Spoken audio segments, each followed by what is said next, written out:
तो भगवान की छवि उन्होंने वहाँ अपने मन में बिठा ली कि अगर ये माता आ रही है, सर हिला रहे हैं और मुर्गा चढ़ रहा है वहाँ पे और ये बलि चढ़ रही है और ये छवि वहाँ उनकी वो बैठ गई।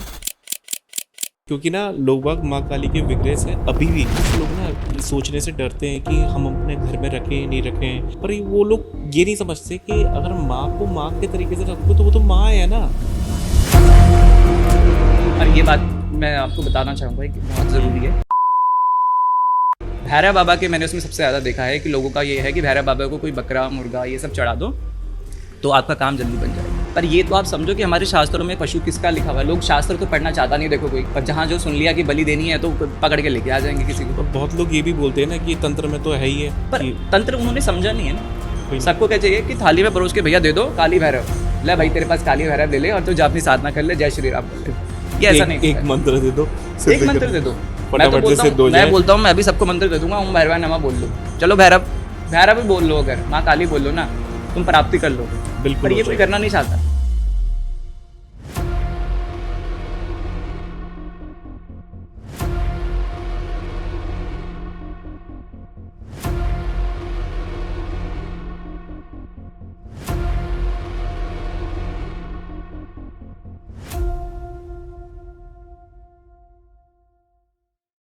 तो हेलो दोस्तों, welcome back to our channel दाम्बा टॉक्स। आज का सेटअप बहुत नया है क्योंकि ये प्लेस बहुत इंपॉर्टेंट है हमारे लिए।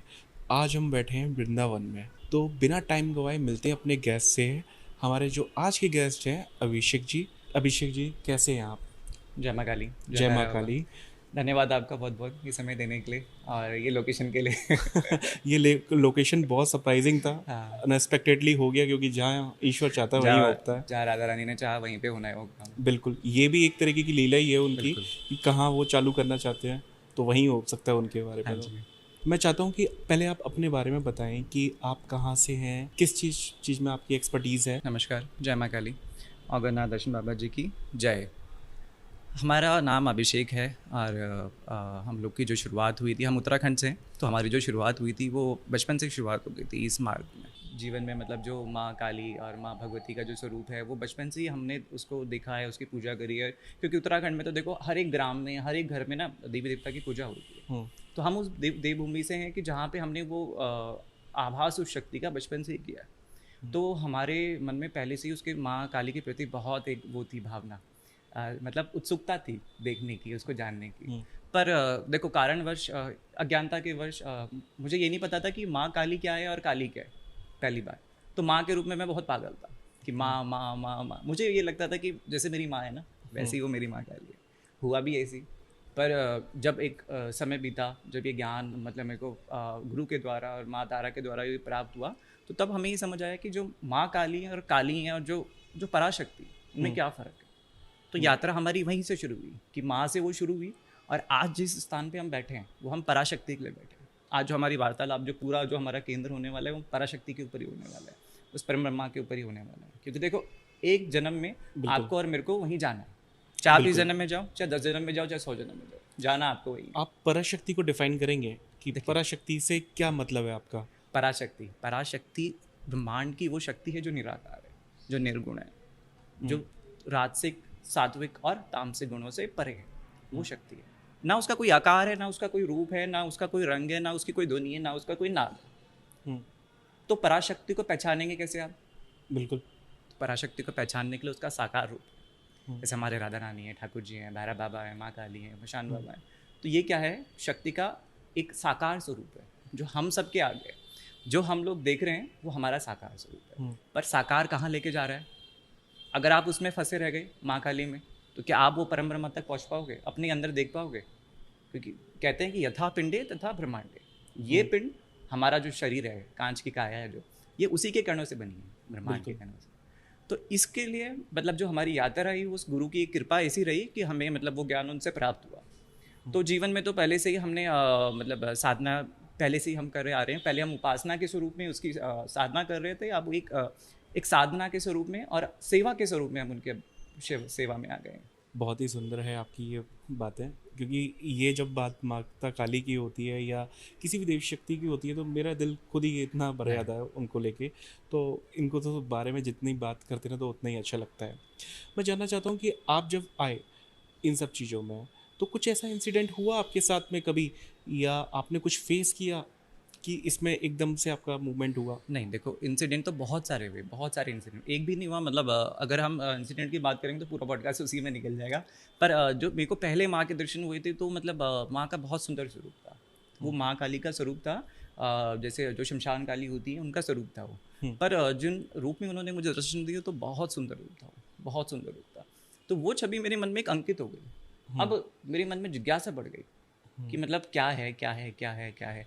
तो पहले तो क्या था कि देखो हम लोग गृहस्थ आश्रम में, ठीक है। अब एज अ प्रोफेशनल मैं पेस्ट्री शेफ हूँ। एज अ प्रोफेशनल शेफ मैंने मतलब बहुत सारे होटल्स में, 5 स्टार होटल्स में काम किया है। उसके बाद जब मेरा मन नहीं लगा, जब मुझे वहाँ का वर्क कल्चर समझ नहीं आया, क्योंकि देखो हम लोग कभी शराब दारू इन सब चीज़ों से बहुत दूर है। और मतलब एब्यूजिव टर्म से, इन भाषाओं से बहुत दूर हैं। पर जब हम उस माहौल में गए तो वहाँ माहौल बिल्कुल अलग था, पर वो माहौल हमें रास आया नहीं। तो एक समय बाद हमने उसको छोड़ दिया। अब जब हमने उसको छोड़ के अपना एक कैफ़े किया, एक छोटा सा कैफ़े शुरू किया। अब जब कैफ़े शुरू किया तो बहुत हमारे साथ ऐसी चीज़ें हुई जो हमने कभी सोची भी नहीं थी। जिसमें कि सबसे पहले थी मतलब हमारे दुकान पे कोई कुछ फेंक देता था, जिसको आम लोगों की भाषा में ब्लैक मैजिक कहते हैं। हाँ, कुछ। अब मैं उस समय इस अवस्था में था, लगभग 2018 की बात है। उस समय मुझे तंत्र का टी भी नहीं पता था। अब जब तंत्र का टी नहीं पता था तो मैं बहुत घबराया, बहुत परेशान हुआ। वो ज़िंदगी के 6 महीने मेरे बहुत टफ हुए। तो क्या इश्यूज होते थे आपको? अब देखो एक नए इंसान के लिए जिसको कभी ब्लैक मैजिक नहीं पता, देखो हम माँ काली की उपासना और साधना तो बचपन से कर रहे थे, पर जो ये ब्लैक मैजिक है, जो ये तंत्र विद्याएं हैं, ये इतनी ज़्यादा प्रचलित नहीं थी। मतलब हम आज भी नहीं है, लोगों को इसका सत्य ही नहीं पता है। तो उस समय तो देखो हमें इस परिवार से थे कि जहाँ इनकी बातें नहीं होती थी दूर दूर तक। उपासना होती थी पर तंत्र की बातें बहुत दूर दूर तक हमारे परिवार में कहीं नहीं होती थी। परिवार तो बहुत दूर की बात है, हमारा जो क्षेत्र है, जो ग्राम है, हमारा समाज जो हमारा है, वहाँ इनकी बातें होती नहीं थी। अब हमारी दुकान में कभी सिंदूर मिलता था, कभी नारियल मिलता था, कभी मतलब काले धागे में कीलें मिलती थी। अब मैं घर आ जाता था बहुत, कभी देखा नहीं था, मैं बहुत परेशान होता था। एक दिन तो क्या हुआ कि कुछ नारियल था, मैंने नारियल को उठाया।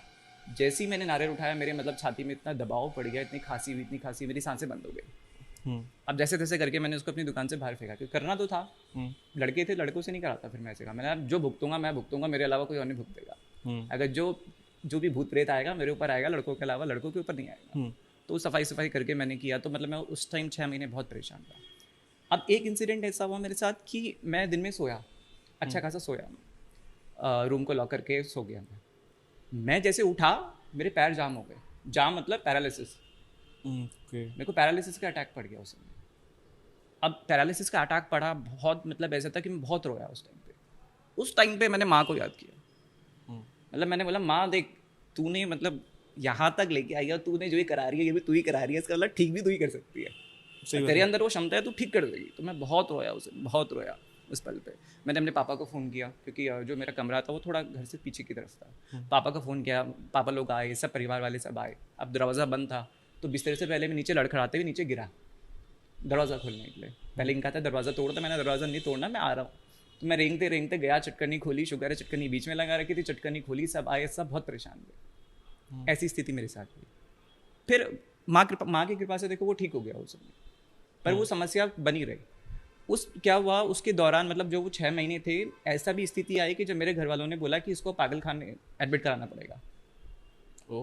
हाँ, उस समय ऐसी स्थिति आई कि मतलब अब उन्होंने बोला घर वालों ने कि अब इसे पागल खाने में लेके जाना पड़ेगा, और एक दिन तो मुझे लेके चले गए सुबह 5 बजे। अब मैं डर गया, क्योंकि पता नहीं था उस टाइम, दिमाग इतना घूम रहा था, मानसिक संतुलन ठीक नहीं था, बहुत परेशान था तंत्र विद्या के कारण से।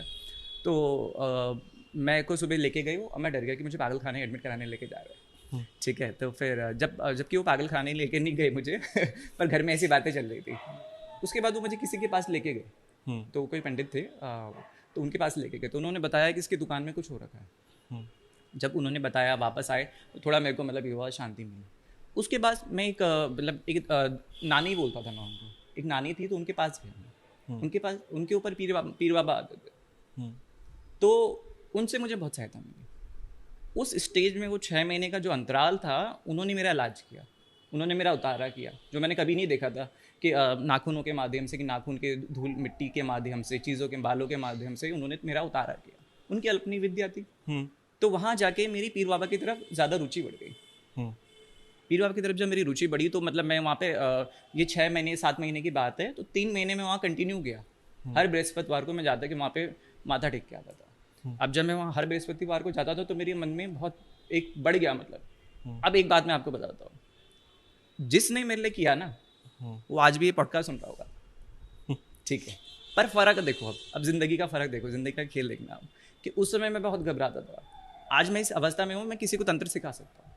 सही बात। क्यों? क्योंकि देखो भगवती की कृपा थी। क्यों? क्योंकि मुझे उस पराशक्ति के पास जाना था। तो आज मैं इस अवस्था में हूँ, मैं किसी को तंत्र सिखा सकता हूँ। और जो ये तंत्र का भय है ये सिर्फ हमारे माइंड में है। बिल्कुल। क्योंकि मेरे को अपने कर्म काटने थे, ठीक है, मैंने अपने कर्म काटे और मैं आज इस अवस्था में पहुंचा। और मैं तो मानता हूँ कि जिसने मेरा किया ना, मैं तो उसको धन्यवाद करता हूँ। क्यों? क्योंकि देखो उसके कारण मेरी शक्तियाँ अनलॉक हो गई। सही बात। उस दिन मुझे पहली बार पता लगा कि मेरे ऊपर कौन सी शक्ति है। मतलब होता तो हमारे ऊपर पहले बचपन से था, पर कभी उसे सवारी बोला जाता था, कभी कुछ बोला जाता था, पर वो सवारी नहीं थी, वो एक गुरु थे, एक सिद्ध पुरुष थे, एक भी नहीं, वो अलग अलग उसमें थे, जोड़े में।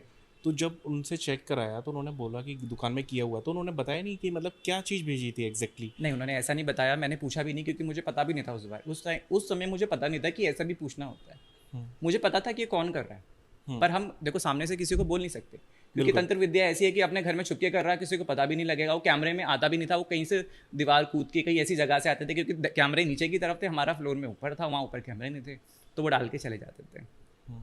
तो मैंने उनसे ये कभी नहीं पूछा, मैंने अपने बारे में ही पूछा कि मैं कौन हूँ, क्या हूँ, मेरे अंदर क्या है। फिर एक समय उन्होंने बोला कि तेरे ऊपर माँ काली है।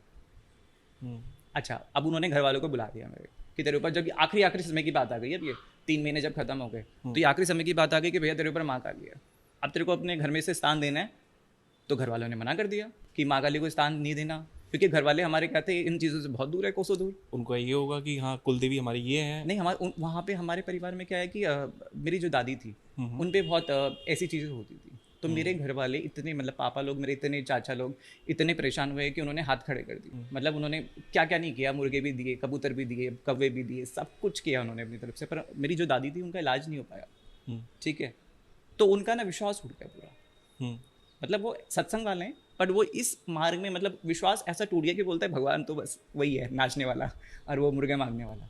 तो भगवान की छवि उन्होंने वहाँ अपने मन में बिठा ली कि अगर ये माता आ रही है, सर हिला रहे हैं और मुर्गा चढ़ रहा है वहाँ पे, और ये बलि चढ़ रही है, और ये है, तो छवि वहाँ उनकी वो बैठ गई। अब उस छवि को जब बैठ गई, तो जब उन्होंने बोला कि आपको अपने घर में काली विराजमान करनी है, तो उन्होंने मना कर दिया। उस दिन मेरा बहुत दिल टूटा, उस दिन मैं बहुत रोया। मतलब घर में तो मैं रो नहीं पाया, क्योंकि मेरे को खुश हो गया था मैं कि मेरे घर में माँ काली आ रही है। वो एक बचपन से जो कनेक्शन था वो तो और मैं खुश स्ट्रांग हो फील गया, हो गया। और मैं इस बात से खुश हो गया कि मेरे अंदर माँ काली आ रही है। तो मैं बहुत खुश हो गया। घर वालों ने मना कर दिया तो मेरा दिल टूट गया, तो मैं बहुत रोया। एक माँ काली का मंदिर हमारे घर के पास में है, वहाँ जाके मैं बहुत रोया। तो मैंने बोला चलो मेरे घर में तो नहीं आ सकते, आप यहीं आ जाओ, मैं आपके दर्शन यहीं कर लूँगा। वो मतलब वो क्षण वो मतलब वो क्षण मेरे लिए ऐसा था कि उस दिन मुझे आभास हुआ कि मैंने कहाँ जाना है। पहला स्टेप, मेरे जीवन का पहला स्टेप था। फिर जो इसमें दो, मतलब सबसे ज़्यादा जो मेरी सहायता करी वो मेरी वाइफ ने करी। okay. जब भी माँ के बारे में बात करते हैं, जब भी कुछ ऐसी बातें होती है, तो मतलब वो मन की, मतलब वो यादें आ जाती है कि जब उन्होंने exactly. कहाँ हमारा साथ दिया। मैं समझ सकता हूँ, क्योंकि मैं खुद इन सब चीज़ों से निकला हूँ और उस चीज़ों को देखा है और रियलाइज़ किया है ना, तो तब लगता है कि नहीं, इनसे बढ़कर कुछ नहीं है। फिर जब इसके बाद हमारा जब विवाह हो गया, तो मेरी वाइफ ने मुझे बहुत पुश किया। शादी का 1 साल तो हमने बहुत स्ट्रगल किया हमने, मतलब काम के रूप में भी बहुत हमारा स्ट्रगल किया। हमारा कोई क्योंकि बिजनेस सेटअप नहीं था, मैंने कैफ़े शुरू ही किया था, उसके बाद लॉकडाउन लग गया था, फिर हमारी शादी हो गई। उसके बाद फिर हमने काम, जो हमारा बेकरी है, मतलब हमने जो दुकान है भुवनेश्वरी बेकर्स नाम से, तो हमने तब शुरू करी जब मेरी वाइफ ने बोला। मेरी वाइफ ने अपने, मतलब जो शादी के जो शगुन आता है, उस पैसों से सामान खरीदा था, और नाम भी उसने बोला था कि भुवनेश्वरी रखना है। क्यों?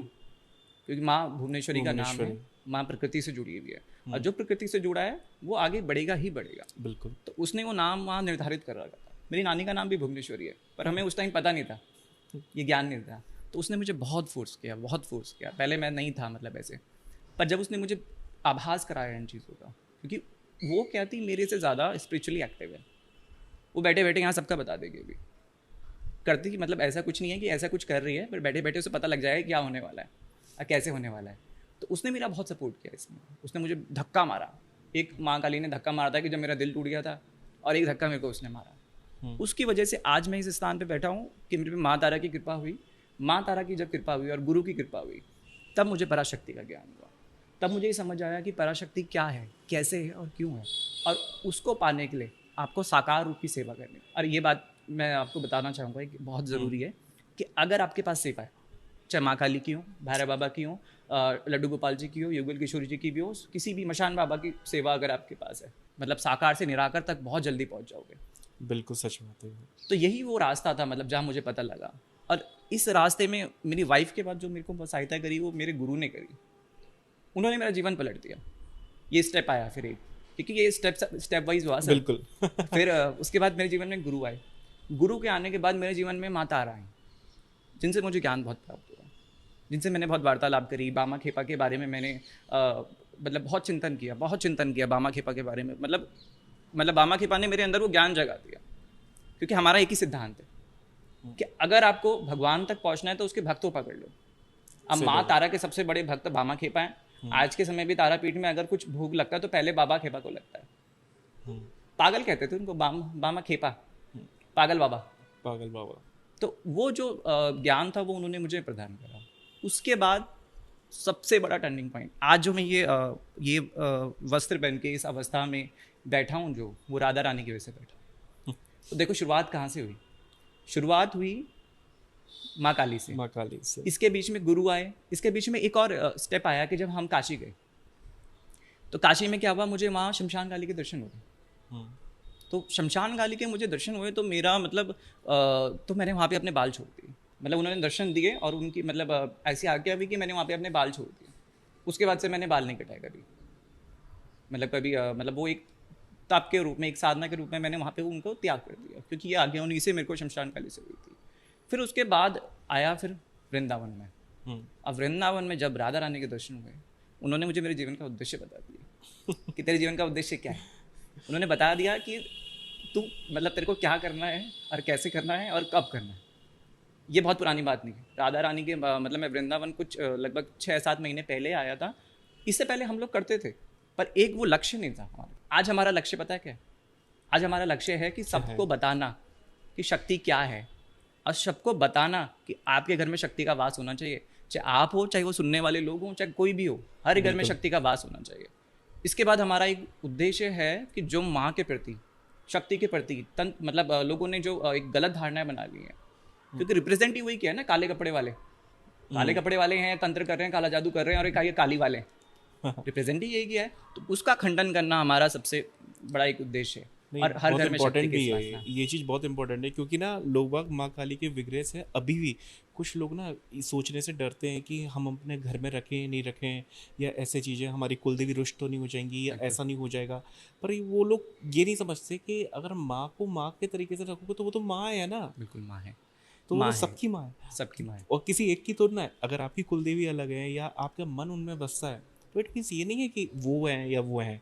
आप उनको लेके साथ में लेके चल सकते हो, आप आगे बढ़ सकते हो, ऐसा कोई दिक्कत नहीं है। हाँ, ये मैं कहता हूँ कि लोगों को कि शमशान का विग्रह जो है माँ काली का, शमशान काली की, वो गृहस्थ जीवन में ना करें थोड़ा सा। नहीं, इसमें मैं आपको एक बार बताना चाहूँगा। देखो, बताइए। पहले मैं भी यही बात सोचता था, मेरे को भी यही धारणा थी, क्योंकि मैंने लोगों से यही बात सुनी थी, ठीक है। पर आज के डेट में मेरे घर माँ मशानी की पूजा होती है, मेरे अपने घर में, जहाँ मेरे मम्मी पापा सब रहते हैं, पर उनका पूजा का स्थान नहीं है, पूजा का स्थान हमारा है। मेरे घर में मशान बाबा की पूजा भी होती है, और मेरे घर में राधा रानी की पूजा भी होती है। कारण क्या है बताइए। पराशक्ति। ओके। क्योंकि जो हमारा कुल है वो पराकुल है। अब पराकुल हमें क्या सिखाता है कि माँ काली और मशान काली, राधा रानी, लड्डू गोपाल, क्या ये अलग है? सब एक। तो उसके बाद हमें मतलब ये पता लग गया कि सब सेम है। पर जो लोग नए हैं, जिनको साधना का सा भी नहीं पता, जिनको भी नहीं पता कि शक्ति होती क्या है, जो माँ के पीछे भाग रहे हैं, उनको अपने गृह आश्रम में मशान बाबा की और माँ काली की साधना नहीं करनी। क्यों? कारण क्या है? वो कुछ नहीं करेंगे आपका, पर उनकी जो सहचरियाँ हैं ना, जो उनके गण हैं, वो आपको छिल देंगे अच्छे से, वो आपका सब कुछ निकाल देंगे। क्यों? अच्छा, कारण सुनो इसका भी, क्योंकि आपके अंदर तमस है। बिल्कुल। आपके अंदर विकार तो खत्म हुए नहीं। सही बात है। अब वो विकार खत्म करेंगे तो आप परेशान हो जाओगे। आप दोष किसको दोगे? उस काली को दोगे। आप बोलोगे कि ये तो काली ने किया।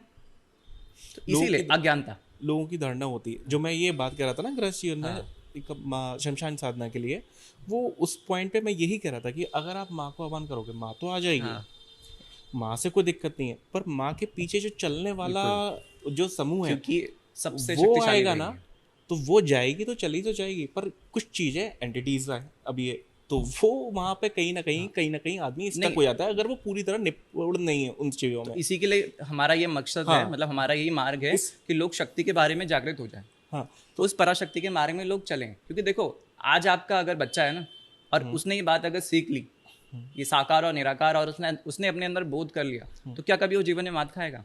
नहीं, बिल्कुल नहीं, क्या अगर आपके घर में शक्ति का वास हो गया तो कभी कभी वो नीचे गिरेगा? कभी नहीं गिर सकता। नहीं गिर सकता। तो यही कारण है हमारा, यही उद्देश्य है। इसलिए हम चाहते हैं कि गृहस्थ आश्रम में हर कोई वो सिर्फ शक्ति की सीखेगा सेवा में और आ जाए। बढ़ेगा। बिल्कुल।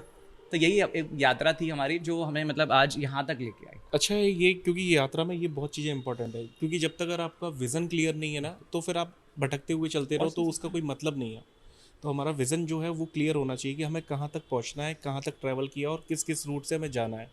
तो जो गुरु से हमें ये ज्ञान प्राप्त होता है ना, तो वो हमारा रास्ता आसान कर देते हैं, ईजी कर देते हैं। बिल्कुल। और बाकी तो राधा रानी की है ही ऐसी लीला ना, कि ये ब्रज की रज में ही ना अलग ही देखो, जादू उनके है। राधा रानी का तो स्वरूप मैं आपको ये भी बताना चाहूँगा। देखो, राधा रानी का जो स्वरूप है ना, वो हर किसी को ऐसे प्राप्त नहीं होता। सही बात है। अगर आपने शिव की साधना करी है, अगर आपने शक्ति साधना करी है, फिर जाके आपको अंतिम एक स्वरूप में मतलब राधा रानी प्राप्त होती है, मतलब उनका दर्शन, उनकी कृपा आपको प्राप्त होती है। और इसका एग्जाम्पल देखो, आप हम वृंदावन में बैठे, हमारे पास ही केली कुंज है, प्रेमानंद महाराज जी सबसे बड़ा इसका एग्जाम्पल है। उन्होंने बात अपनी है। यात्रा कहाँ से शुरू करी थी? देखो, शिव जी से। हाँ, काशी से उन्होंने शुरू करी थी। वहाँ से उनको आदेश हुआ, वो यहाँ पे आए, यहाँ उन्होंने सेवा करी, और देखो राधा रानी उनके साथ है, राधा रानी साक्षात उनके साथ है। बिल्कुल। तो यही है मेरा बताने का सबको उद्देश्य, यही है कि आपको हर एक मार्ग में आना पड़ेगा। आप ये नहीं कह सकते कि अभी लोगों का क्या हो गया कि मैं तो भैया वाम मार्ग में जाऊंगा, मैं तो कौलाचार में जाऊंगा, मेरे को तो दक्षिण पसंद ही नहीं है। अब दक्षिण वाला कहेगा कि मेरे को तो दक्षिणी, ये दक्षिणाचारी अच्छा लगता है, मैं तो वैष्णवी बहुत बढ़िया हूँ, ये तो बेकार है, ये तो मांस मदिरा भी कर रहा है, ये भी कर रहा है, ऐसा भी कर रहा है, वो भी कर रहा है। तो ये बातें कंट्राडिक्शन जो है हमारे मतलब समाज में, इसी का हमें खंडन करना है। और जिसमें कि मतलब जो चीज़ें आप भी अपनी उसमें बताते हो, जो चीज़ें हम भी बताते हैं, तो इसलिए आज हम साथ बैठे हैं शायद। बिल्कुल। बलि को आप किस तरीके से देखते हो? बलि, हाँ, देखो ये कंसेप्ट भी लोगों का बहुत गलत कंसेप्ट है कि लोग चाहते हैं कि एक पशु की बलि दे दे। ठीक है, पर पशु किसको बोला गया है, इसको आपको समझना पड़ेगा। हमारे आगम शास्त्र में पशु बोला गया है हमारे अंदर के राक्षस को। देखो, हमारा ये शरीर जो है ना, इसमें दो भाग है, एक तो देव का है और एक दानव का है। दानव क्या है? पशु रूप में, उसको पशु की बोला गया क्योंकि उसका इंद्रियों पे नियंत्रण नहीं है। देव का तो इंद्रियों में नियंत्रण है, पर पशु का इंद्रियों में नियंत्रण नहीं है। वो काम वासना, लोभ, लालच, मोह, इनमें फंस जाएगा। तो बलि जो बताया गया है हमारे आगम शास्त्र में, वो इनकी बलि बताया गया है, पशु बलि। अब लोगों ने क्या कर दिया, पशु बोल दिया कि भैया एक तो जानवर है, एक बकरा लेके आ जाओ, एक भैंसा लेके आ जाओ, और एक ये लेके आ जाओ और चढ़ा दो माता को। नहीं, ऐसा नहीं, वो पाप लगता है। भैरव बाबा के मैंने उसमें सबसे ज़्यादा देखा है कि लोगों का ये है कि भैरव बाबा को कोई बकरा, मुर्गा, ये सब चढ़ा दो तो आपका काम जल्दी बन जाएगा। अरे बड़े, पर ये तो आप समझो कि हमारे शास्त्रों में पशु किसका लिखा हुआ है। लोग शास्त्र तो पढ़ना चाहता नहीं, देखो कोई, पर जहाँ जो सुन लिया कि बलि देनी है तो पकड़ के लेके आ जाएंगे किसी को। और बहुत लोग ये भी बोलते हैं ना कि तंत्र में तो है ही है। तंत्र उन्होंने समझा नहीं है ना। देखो, यही मैं आपको समझाना चाह रहा हूँ कि देखो, गुरु गोरखनाथ ने, जब गुरु गोरखनाथ आए, उन्होंने पंचमकार का खंडन किया कि जो जैसे चला आ रहा था, मांस, मदिरा, मैथुन, ये सब चीज़ें, जो पंचमकार की जो चीज़ें हैं जितनी भी, वो चली आ रही थी, वो फिजिकल वर्ल्ड में थी। उन्होंने बोला फिजिकल वर्ल्ड में कैसे, जब वो परम ब्रह्मा तेरे अंदर है, यथा पिंडे तथा ब्रह्मांडे, है ना, बोलते हैं ना, अहम ब्रह्मास्मि, बिल्कुल। तत्सत बोलते हैं, तत्त्वमसि, क्या, क्यों मेरे अंदर ही है। अब जो माँ काली आपके अंदर है, वही मेरे अंदर है, और वही देखने वालों के अंदर है। चाहे 1000 लाख देख रहे, चाहे लाख देखे, उनके अंदर भी वही काली है। बिल्कुल। पर आज हम यहाँ बैठे हैं, बता रहे हैं, क्यों? क्योंकि हमने उसका बोध किया। और हम चाहते हैं कि जितने लोग देख रहे हैं ना इस बात को, सुन रहे हैं, वो शक्ति का बोध करें। कृपा देखो तभी होगी जब बोध होगा। सही बात है। और बोध कहाँ होगा? आंतरिक रूप में, क्योंकि हर एक शक्ति आपके अंदर वास कर रही है। तो हमारा यही है कि जब आप अपने अंदर झांकोगे, देखोगे और पशु का नाश करोगे, अपने विकारों पे काम करोगे, तो ही आपकी साधना बढ़ेगी आगे। बिल्कुल, ये बहुत इम्पोर्टेंट है, क्योंकि लोग वक्त नहीं सोचते इस तरीके से। मैं जिसको नहीं मानना है तो उसके लिए तो मैं कुछ कह नहीं सकता, पर हाँ, अहंकार भी एक बलि है आपकी। अगर आप अपने अहंकार को नाश कर रहे हो, सरेंडर भाव जो करता है ना, तो वो भी एक बलि तरीके से देता है। ये लोगों का सोचने का तरीका है कि कौन उसको कैसे देखता है। बट जीव हत्या से बचो, मेरा तो यही कहना है सबको, क्योंकि ऐसा कुछ भी नहीं है, उस जीव में भी ईश्वर ही वास करता है। हाँ, ये आपने बहुत सही बात करी। अच्छा, मुझे बताओ, आप काली को बलि दे रहे हो, बकरे की बलि दे रहे हो, तो क्या उस बकरे के अंदर काली नहीं है? है ना उसके अंदर इसलिए काली। मैंने तो ये भैया अपनी बोला। अगर तुम्हें बलि देनी है, तुम उस बकरे के बजाय अपना सर काट के दे दो। बिल्कुल। क्यों? गुरु गोरखनाथ ने अपनी आंख दे दी थी गुरु के उसमें, गुरु ने मांगा था दही बड़ा, गोरखनाथ ने अपनी आंख दे दी। कि लो भैया मेरे गुरु को बड़ा चाहिए, भिक्षा मांगने गए थे तो अपनी आँख निकाल के दे दी उन्होंने। पर इस बात का खंडन ना लोग इस तरीके से करते हैं, गुरु मच्छिंदर नाथ थे, वो मच्छी चावल खाते थे, नहीं नहीं उसके साथ भी नहीं नहीं, माता थे, उनके साथ माँ काली की कितनी कृपा थी, उनके तो ऊपर माँ उनसे काली बड़े की हो कृपा गए थी। क्या लोग वक्त जो इसको मैं आपको ना एग्जाम्पल के तौर में समझाऊंगा कि देखो गोरखनाथ के कौन थे गुरु? मच्छिंद्र नाथ। मच्छिंद्र मच्छिंद्र नाथ, नाथ के कौन थे गुरु? दत्तात्रेय भगवान। दत्तात्रेय भगवान। दत्तात्रेय भगवान, अच्छा दत्तात्रेय भगवान की जो माता थी और जो उनके पिता थे ना, आप और हमारे लिए और सभी के लिए वो बहुत बड़े एग्जाम्पल है गृहस्थ आश्रम में। बिल्कुल उनका ताप देखो, ब्रह्मा विष्णु महेश को उन्होंने अपने पालने में बुला पालने में दिया रखा। था, बच्चे बन के उनके घर में आ गए थे सही और बात उन्हीं की कृपा से उन्हें दत्तात्रेय जो एक पुत्र स्वरूप में प्राप्त हुए। है, बिल्कुल अब जब देखो वो वैष्णव थे, ठीक है, अब वो वैष्णव थे तो भैया जब वो वैष्णव थे तो क्यों उनके उनके जो शिष्य थे मांस मदिरा के सेवन क्यों कर रहे हैं? सही बात है। है ना? ये क्या है? ये बात का खंडन गुरु गोरखनाथ ने किया। हम्म, ये पंचमकार का जो खंडन है ये गुरु गोरखनाथ ने किया, जिसमें मैथुन, जिसमें संभोग की बातें बोली जाती है कि भैया इसको संभोग करना पड़ेगा। ये खंडन किसने किया? गुरु गोरखनाथ ने। उन्होंने बताया संसार को ये सब आंतरिक है। क्यों? क्योंकि भाई जो भैरव तेरे अंदर है वो मेरे अंदर है और सुनने वालों के अंदर है, सेम है ना भैरव तो। बिल्कुल ये जो शरीर है इसी में सब कुछ है, ये देवालय है, सही बात है। ये देवालय है, इसी को हमें देवालय बना के उसकी पूजा करनी है। और उन्होंने यही बताया ये आंतरिक है। उन्होंने ये बताया, गुरु गोरखनाथ ने बताया, आदि गुरु शंकराचार्य जी ने भी बताया, ब्रह्मसूत्र के माध्यम से हमें अलग अलग जो संत थे हमारे, देखो हम सब ने ये बताया कि अपने अंदर खोज करो। तो ये जो बात थी ये बहुत गलत है, लोगों की गलत धारणाएं हैं कि ये उनको मांस मदिरा से जोड़ रहे हैं, बलि से जोड़ रहे हैं, मछली से जोड़ रहे हैं। इस बात का मैं खंडन करूंगा, ये गलत है। सही बात है, क्योंकि मैं भी इसको कहीं सपोर्ट नहीं करता, क्योंकि हर जीव में ईश्वर है, सब में वास करता है। वही है। अगर एक बात बताओ अभी आप, अगर तू सही अपना बात तो तेरे अंदर तो इतना सामर्थ्य नहीं है कि तू अपनी बलि अपना सिर काट के दे दे। तू एक पशु का दे रहा है सर, पशु कहाँ बताया गया? वही तेरे अंदर है, उसका देना। तू अपने विकारों का त्याग तो तू कर नहीं पा रहा है, अब पशु की बलि देना तू चल दिया, तो क्या होता है? साधना दोष। एग्जैक्टली साधना दोष लगता है। साधना दोष जिसको लग गया ना, जन्मों जन्मों तक देखो उसका कुछ नहीं हो सकता।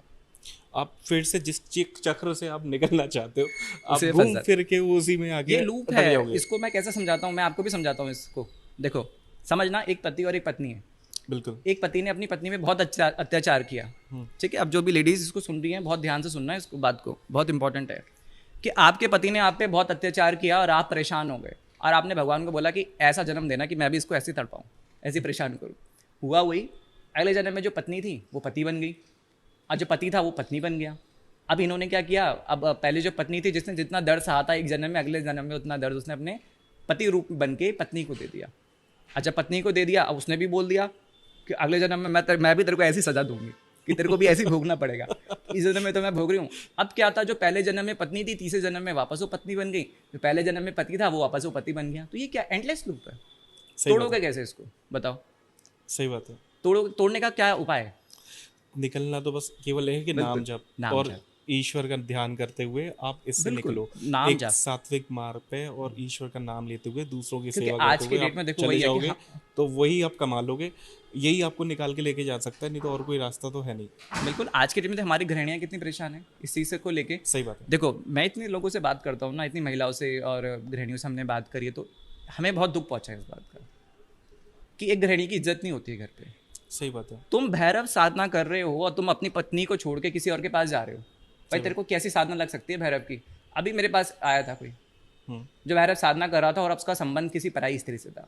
ऐसे कैसे पॉसिबल? ऐसा कैसे पॉसिबल है भाई? तू अपनी गृहिणी को छोड़ रहा है, अपनी अर्धांगिनी को, अपनी भैरवी को छोड़ के तू कहीं और भाग रहा है, तो ये क्या है? साधना दोष। जिसको ये दोष लगता है ना, 1000 जन्मों तक भटकता रहता है वो, 1000 जन्मों तक। और सोचो मनुष्य जन्म तो आज मिला है, जरूरी थोड़ा है कि अगले जन्म अगला जन्म मनुष्य में मिले। मनुष्य का मिले। तो ये चीज़ें लोगों को पता नहीं है।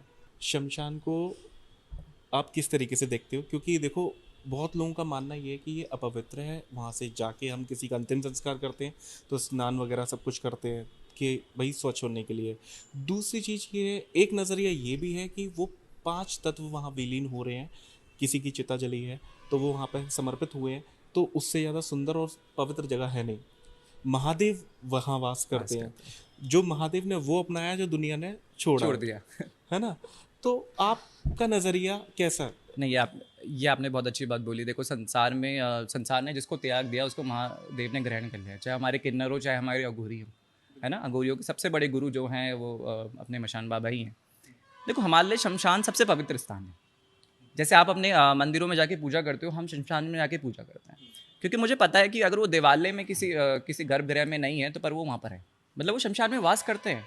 वो शमशान में आपको कहीं मिले ना मिले, शमशान में ज़रूर मिलेंगे। मशान बाबा और माँ मशानी किसका स्वरूप है? शिव और शक्ति का तो है। बिल्कुल। किसका स्वरूप है? भैरव और भैरवी का तो है। पर वहाँ मशान में वो राजा हैं। देखो उनकी सेवा होती है मशान में, उनकी सेवा की जाती है। जो उनकी सहचरी हैं, वो उनके गण हैं, वो उनकी सेवा करते हैं। और वही जो उनका भक्त होता है जाके उनकी सेवा कहाँ करता है? शमशान में करता है। ठीक है, अब जब वो उनकी सेवा शमशान में करता है ना, तो लोग उसको गलत तरीके से जोड़ लेते हैं। उसको गलत तरीके से जोड़ लेते हैं कि भैया ये तो यहाँ पे शमशान में चली गया, ये हो गया, वो हो गया, ऐसा हो गया, वैसा हो गया, अछूत हो गया, इसको मतलब ये इसको जाके नहाना पड़ेगा, गंगा जल छिड़को। नहीं है, ऐसा नहीं है। देखो गंगा जल क्या करेगा? हमारे तो बाहर को पवित्र करेगा ना, पर अपने विकारों को मन कैसे शुद्ध करोगे? अपने मन को कैसे शुद्ध करोगे? वही है आंतरिक खोज जो आपकी है, जो शमशान की खोज है। शमशान ने हमें यही सिखाया जीवन में। हमारे घर में मशान बाबा की पूजा भी हो रही है और सब शक्तियों की पूजा हो रही है साथ में। कोई भेद नहीं है मेरे लिए। आज मैं जो बैठा हूँ ना, उन्हीं की कृपा से बैठा हूँ, क्योंकि जब मुझे माँ मशानी के दर्शन हुए थे तब मुझे पता लगा था एक पड़ाव में कि मैंने यहाँ जाना है। और कई लोग ये भी कहते हैं ना कि हम लोग शमशान गए और वहाँ पे जाके हमें कोई नेगेटिव एंटिटी पॉजेस कर लिया। कितना सच है? अगर आपके ऊपर नेगेटिव एनर्जी है ना, कोई भूत प्रेत पिशाच कोई भी योनि कर सकती है, अगर वो नकारात्मक नेगेटिव वे में होगी, वो शमशान के अंदर कदम नहीं रख पाएगी। बिल्कुल शमशान के गेट में, मतलब जो द्वार होगा शमशान की, जो उसकी रेखा होगी, जो रेखा खींची गई होगी शमशान की, मशान बाबा ने, उसके अंदर वो कदम नहीं रख सकती। कितनी भी बड़ी हो जाए, किसी भी लाइन से हो जाए, चाहे वो हमारी लाइन से हो चाहे दूसरी लाइन से हो, किसी भी लाइन से हो जाए, उस नकारात्मक। पर अगर उसके विपरीत कोई भूत प्रेत ऐसा है ना, तो देखो वो बहुत जो जितने भी भूत प्रेत होते हैं ना, ये जैसे बाबा जैसे आपने अगर किसी टीवी में भी देखा होगा, तो जैसे वो अपने हंसते खेलते रहते हैं, वही वो आपके साथ ऐसे ही इसी स्वरूप में रहते हो। तो वो जो इसमें भी विभाजन है, एक पॉजिटिव रूप में होगा और एक नेगेटिव रूप में होगा। तो नेगेटिव वाला कभी आपके अंदर जा नहीं सकता वहाँ पे, ठीक है? आपके साथ आ सकता है, पर वो कब आएगा आपके साथ? जब आप गलत हो, जब आपके कर्म खराब है। तो इसलिए क्या है, अगर नेगेटिव चीज़ें लेके नहीं आनी तो अपने कर्म सुधारो और उसको शमशान को दोष मत दो। यहाँ क्या हो रहा है, अपने कर्म तो सुधार नहीं रहे हैं, दोष किसको दे रहे हैं? शमशान को। सही बात है। या तो कुछ ऐसी हरकत करते हैं, बहुत लोग चैलेंज करते हैं ना, तो कहीं ना कहीं फिर उनको मिल जाता है रिटर्न में। बहुत चैलेंज करते हैं जो, क्योंकि वहाँ पे ना मेरा भी मानना है इस पॉइंट पे यही है कि शमशान की रक्षा करते हैं भैरव बाबा, और हर शमशान कीलांतित होता है। बिल्कुल, क्योंकि असंख्य आत्माएं वहाँ पे होंगी, हर शमशान में होंगी। इतने सारे अंतिम संस्कार हो रहे हो, कब से हो रहे हैं, कहाँ कहाँ हो रहे हैं ना, तो वो सारी आत्माओं को एक नियंत्रित करने के लिए भैरव बाबा नियंत्रित करते हैं, और शमशान किला होता है जिससे वहाँ से वो चीज़ें नहीं बाहर जा सकती, उस तरीके से हानि नहीं पहुँचा सकती। तो ये बहुत इंपॉर्टेंट है। हाँ, ये है कि शमशान के पास में, बाहर, उस रेडियस से बाहर में वो चीज़ें अफेक्ट जरूर कर जाती हैं। पर वो उन्हीं को करती हैं, किसको? जो नेगेटिव हो। यस, ठीक है। अगर देखो आप जा रहे हो, मैं जा रहा हूँ, देखो अच्छा अब हम यहाँ बैठे हैं ना, तो यहाँ भी तो कोई नेगेटिव एनर्जी होगी, हर जगह होगी। पर क्या हम पे प्रभाव डाल रही है? नहीं, क्योंकि मेरे को पता है मेरे आराध्य मेरे साथ है। तो अगर मुझे इस बात का बोध है कि मेरे साथ माँ काली, भैरव बाबा हैं, मशान बाबा हैं, तो क्या कोई चीज़ मुझे कभी हानि पहुँचा सकती है? बिल्कुल नहीं। अगर मैं बोल रहा हूँ कि मैं तेरा पुत्र हूँ, मैं बोल रहा हूँ मैं तेरी सेवा में हूँ, मैं तेरा गण हूँ, तो क्या मेरे पे कोई आँच डाल सकता है? कोई तंत्र मेरे पे बाधा कर सकता है? क्यों हम क्या चाहते हैं कि मतलब हम उनकी सेवा में नहीं आना चाहते। देखो जैसे भूत प्रेत पिशाच यक्षिणी योगिनियाँ जितनी भी है ना, जैसे सहचरियाँ माता की हैं, चाहे गण है, ये सब सेवा में लीन है। और अगर आप उनकी सेवा में, तो आपको कुछ होगा? कभी कुछ नहीं होगा। कभी कुछ नहीं। तो आपके कर्म है जो आपको वहाँ नेगेटिव चीज़ों की तरफ लेके जाते हैं, आपके कर्म है जो आपको नेगेटिव लोगों की तरफ जाते हैं, और आपके कर्म है जो नेगेटिव चीज़ों को आप पे अट्रैक्ट करते हैं। और दोष किसको जा रहा है? शमशान। नियति, देखो नियति, इसको नियति कहते हैं। सही बात है कि दोष कहाँ जा रहा है? शमशान को। तो इसी का खंडन करने के लिए देखो आज आप और हम यहाँ जो जुड़े हैं, इन्हीं बातों का खंडन करने के लिए जुड़े हैं। हर साधक के लिए भैरव साधना कितनी इंपॉर्टेंट है? मैं आपको एक कथा सुनाता हूँ। इसके लिए तो एक कथा बहुत ज़रूरी है। बिल्कुल। अघोराचार्य बाबा कीनाराम जी की कथा है ये। तो उनका एक कलकत्ता की बात है।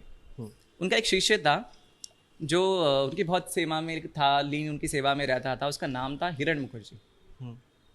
अच्छा, जिनको नहीं पता होगा, कीनाराम बाबा जो हैं वो अघोर पंथ के संस्थापक हैं। मतलब अघोर पंथ की जो शुरुआत की है वो किसने की है? बाबा कीनाराम ने। कीनाराम बाबा के गुरु कौन थे? शिव। उनका जो एक नाम है वो शिवा भी है, मतलब जो उनका राशि का नाम है वो उनका शिवा भी है। वैसे उनको सब अघोराचार्य बाबा कीनाराम जी के नाम से जानता है। आज भी क्रीम कुंभ नाम से वो वहाँ पे विराजमान है, और उनके कुंड में सिर्फ वही आहुति दे सकता है जिसका कुल पराकुल हो, जिसके आराध्य कौन हो, जिसके इष्ट देवता कौन हो, पराशक्ति हो। तो ये उनकी कथा है। अब जो उनका सेवक था उन्होंने क्या किया, बाबा की सेवा में आए, उन्होंने देखा बाबा साधना कर रहे हैं, लोग साधना कर रहे हैं शमशान में भैरव बाबा की। तो भैरव बाबा की उनको भी मन में रुचि आ गई कि मैं भी, मेरे को बाबा मेरे को भी दे दो, मंत्र दे दो और सिद्धि दे दो मुझे। बाबा ने बोला देख बेटा, मंत्र तो देख मैं तेरे को दे दूंगा, पर सिद्धि तेरे कर्मों पे निर्धारित है, तेरे मन के भाव में निर्धारित है। उन्होंने क्या करा, उसको मंत्र दे दिया और बोल दिया कि जो संध्या की बेला होती है वहाँ जाके इसके 3000 तू जाप कर लेना, परंतु मन में भय मत रखना कि भैरव और भैरवी आ गए और तू भयभीत हो गया तो तेरा वहीं पतन है। अब उन्होंने गंगा सागर नाम से एक स्थान था, वहाँ उनको स्नान करने के लिए जाना था, वहाँ कुछ उत्सव था तो उनको वहाँ जाना था। अब उन्होंने उस हिरण मुखर्जी को शमशान में बता दिया ये साधना है, इतने मंत्र हैं और ऐसा करना है, सिद्धि तेरे ऊपर है, तेरे कर्मों के ऊपर, तेरे भाव के ऊपर। वो चले गए वहाँ से। अब हिरण मुखर्जी अपनी साधना करते हैं, शमशान के आगे अग्नि चल रही है, वहाँ अपने आसन लगा के अपने भैरव के मंत्र कर रहे हैं। करते करते उनके 1000 मंत्र जब पूरे हो गए ना, तो क्या हुआ, एक समय मतलब रात के समय एक नट और नटी आए। अच्छा, ये नट और नटी कौन थे? भैरव और भैरवी। ये भैंसे में बैठ के आए। भैंसे के एक तरफ एक मुर्गा था, एक तरफ एक मुर्गा था और बीच में उनकी नटी के पास एक बच्चा था उनका। तो 3 लोग थे। आए, उन्होंने वहीं चूल्हा लगाया, हांडी भी टंगी थी तो अपनी हांडी चूल्हे के ऊपर लगाई। ठीक है, अब जो नट था उसने मतलब जो मुर्गे थे उसको काट के डाला हांडी के अंदर। ठीक है, ये सब कहाँ हो रहा था? हिरण मुखर्जी के पीछे। मतलब हिरण मुखर्जी सब देख रहे थे कि ऐसा हो रहा है। तो जैसे ही उन्होंने वो मुर्गे डाले उसके अंदर ना, मतलब एक चमत्कार था कि वो हांडी से वो बहुत कम हो गया मतलब। तो उन्होंने लगाया कि इसको कोई खा रहा है। नट ने बोला, मतलब जो भैरव स्वरूप थे, उन्होंने बोला कि इसको कोई ले रहा है, मतलब यहाँ की कोई शमशान की शक्ति है जो उसको ले रही है। अब क्या हो गया कि उन्होंने बोला कि कैसे भरेगा पेट, भैंसे को काट दो। जैसी भैंसा हांडी में डाल दिया काट के, देखा हांडी फिर भी खाली। भाई 3 लोग की भूख कैसे, बच्चे की भूख, एक माँ की और पिता की भूख कैसे भरेगी उससे, नट और नटी की? सही बात है। अब उन्होंने बोला कि भैरवी को बोला जाओ चाकू लेके आओ और जो भी जीव प्राणी होगा मैं उसको मार के इस हांडी में डाल दूंगा। हिरण मुखर्जी सुन रहे थे ये बात। हिरण मुखर्जी ने जैसे ये बात सुनी और भैरवी ने चाकू लाके दिया भैरव बाबा के हाथ में।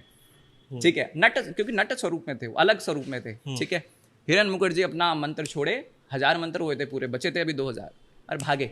वही जैसे नाम हिरण, हिरण की तरह भागे और उनका उस दिन पतन हो गया। पतन का कारण क्या था? उनका मानसिक संतुलन हिल गया, क्योंकि गुरु ने आदेश किया था कि भय नहीं करना है, तेरे को दर्शन देने आएंगे, तेरे को भय नहीं होना चाहिए। क्यों? क्योंकि अपने अंदर विकार थे।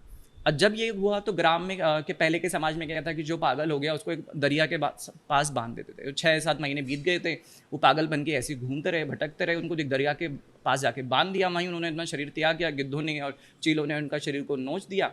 जिसके बाद ये भी बात हुई कि एक बाबा था, उसके साथ ये रहता था और ये पागल हो गया। देखो दोष भी अब कहाँ लगा, बेचारे बाबा कीनाराम जी को लगा। तो बाबा कीनाराम जी तो बहुत महान एक पुरुष हैं, बहुत महान पुरुष हैं। अब क्या हुआ, पर उनको दोष लगा। मैं अभी आपकी कहानी आगे बताता हूँ। तो उनको दोष लगा। बाबा कीनाराम जी वापस आए, खोज करी हिरण मुखर्जी की, मिले नहीं। पता किया कि वो तो तालाब में थे, तालाब में गए, वहाँ से उनका मुंड लेके आए। मुंड क्यों लेके आए? क्योंकि जो उनका शिष्य था गलत मतलब एक गलत उसके वजह से उन्होंने अपने मंत्र छोड़ दिए थे। ठीक है, भय के कारण उन्होंने अपने मंत्र छोड़ दिए थे और उनका मानसिक संतुलन बिगड़ गया था। अब 2000 मंत्र का दोष किसको लगा? क्योंकि देखो पूरा नहीं किया, आपके गुरु ने आपको आज्ञा करी 3000 मंत्र की, आपने पूरा नहीं किया, आपको दोष लग गया। बिल्कुल। तो भैरव बाबा को भैरव दोष लग गया।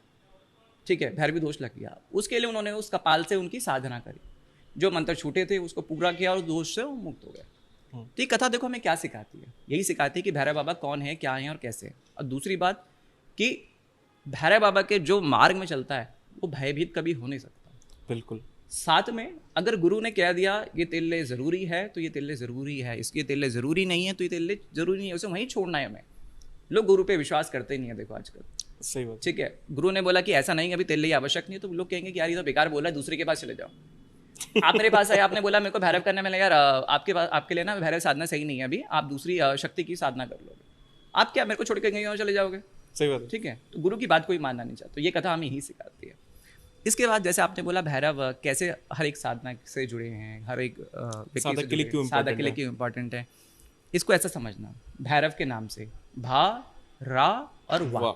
भैरव, भा का मतलब क्या हो गया? भरण, भरण करना। वा का मतलब हो गया वमन और रा का मतलब क्या हो गया? रमण। आप कोई भी साधना कर लो, चाहे किसी भी कौलाचार से कर लो, दक्षिण मार्ग वाम मार्ग से कर लो, आपको भैरव के इन 3 नामों से गुजरना पड़ेगा। जो भी साधक है किसी भी साधना कर रहा है उसको इस भैरव के नाम से गुजरना पड़ेगा, क्योंकि उसको पहले भरण, वमन और रमन, और इसमें पहले क्या होता है साधना में वमन। अच्छा, एक क्वेश्चन मैं आपसे पूछता हूँ, आपने क्वेश्चन पूछ लिया, एक क्वेश्चन मेरा भी है आपसे। आपने उल्टी कर दी, वमन का मतलब पता क्या होता है? उल्टी होती है। आपने उल्टी कर दी, खा पाओगे उसको? नहीं। क्यों? वो क्योंकि खाने लायक है ही नहीं ना, उसको दोबारा कैसे खा सकते हैं? और ये क्या है? आपके विकार। एग्जैक्टली। आपने में विकार त्याग दे तो क्या आप दोबारा विकार को लेके आ सकते हो अपने अंदर? नहीं, नहीं लेके आ सकते। भैरव बाबा क्या करते हैं, साधना में पहले ये वमन कराते हैं और लोग डर जाते हैं। हमारे पास भी कितने सारे लोग आए कि जब उनका वमन का समय हुआ वो कांप गए और भाग गए।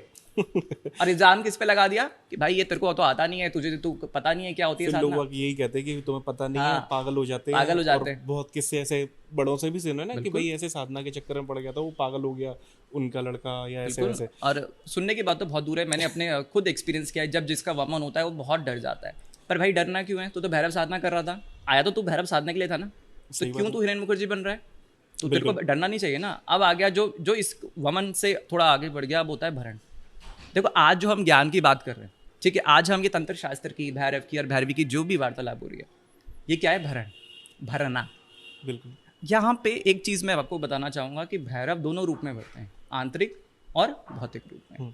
भौतिक रूप में इसको ऐसा समझना कि जैसे आपकी जो और मेरी आवश्यकताएं, जैसे आज हमें एक ये करने के लिए लोकेशन की आवश्यकता थी, उन्होंने हमें दे दिया, उन्होंने हमें भर दिया। खाली स्थान था कि कहाँ होगा, उन्होंने भर दिया। सही बात। ये हमारी साधना में। अब जो लोग बातें सुन रहे होंगे उनको पता लगा कि भैरव क्या है, वो ज्ञान प्राप्त हो गया ना, तो भैरव ऐसे भरते हैं। इसके बाद आता है रमण, रमणा।